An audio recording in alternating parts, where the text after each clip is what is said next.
Ni moja kwa moja kutoka katika dimba la KMC Complex Mwenge jijini Dar es Salaam leo siku ya Alhamisi ya Oktoba 9 ama tarehe 9 mwezi wa 10 mwaka 2025, na ni mwendelezo wa michuano ya mechi ya ngao ya jamii kwa wanawake katika msimu 2025-26.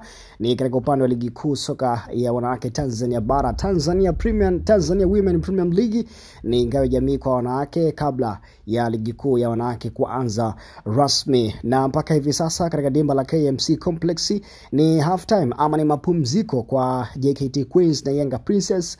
Wote wanakwenda mapumziko, kila mtu akiwa ameweza kuona lango la mwenzake, na katika upande wa JKT Queens ndio waliotangulia kupata goli mnamo dakika ya 27 kupitia kwa mchezaji anaitwa Winifrida Gerald mnamo dakika ya 27, lakini dakika 45 hizi za kipindi cha kwanza zilikuwa ni mtafute kila mtu akaweza kutengeneza nafasi ya kuweza kupata goli la mapema ili kuweza kushikilia bomba, pengine ili kuweza kupata nafasi pia kwenda kucheza finali, kwa sababu mshindi mtu wa kwanza kutangulia finali amekwisha kujulikana, ambapo ni Simba Queens, ambapo ametoka kucheza mchezo wake dhidi ya Mashujaa FC na kuweza kuwafunga Mashujaa magoli 2-0, lakini anayesubiriwa hapa, mshindi wa hapa anakwenda kuungana na Simba Queens katika finali hiyo ngao ya jamii kwa wanawake 2025. Lakini kwa upande wa Yanga Princess mnamo dakika 44 zilikuwa zimeongeza dakika chache kabla ya kwenda mapumziko, mchezaji ambaye anaitwa Jeanine Mukanda Yesinga ndiye akaweza kuisawazishia Yanga Princess, na timu zote hizi mbili zimekwenda mapumziko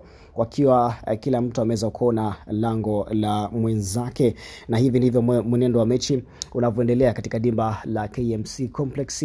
Ni Yanga Princess dhidi ya JKT Queens. Lakini katika upande wa kikosi cha JKT Queens walichoingia nacho leo dhidi ya Yanga Princess, walianza na goalkeeper Najat Abbas, lakini pia Lydia Sarah Joel Krista Bahira, pia Esther Maseke, Janet, lakini pia alikuwepo Elizabeth Chenge, Donisia Minja, Winifrida Gerard, Stumai Abdallah pamoja na Jamila Rajabu. Hizo ni kikosi kwa upande wa JKT Queens. Lakini katika upande wa wageni katika mchezo huu leo ambao ni Yanga Princess, wao waliingia na kikosi chao chini ya mwalimu Edna Lema, na walianza na Mgunda Gomana goalkeeper huyu, lakini iko Igwe, Lydia Jeanine Aregash, lakini pia Winket Precious, Agnes Wema, lakini pia alikuwepo na Bosa pamoja na Akudo. Katika upande wa substitution alikuwepo kina Esther Protasia chini Merem, lakini pia kwa Sinta Diana Adebisi, Anastasia pamoja na Irene.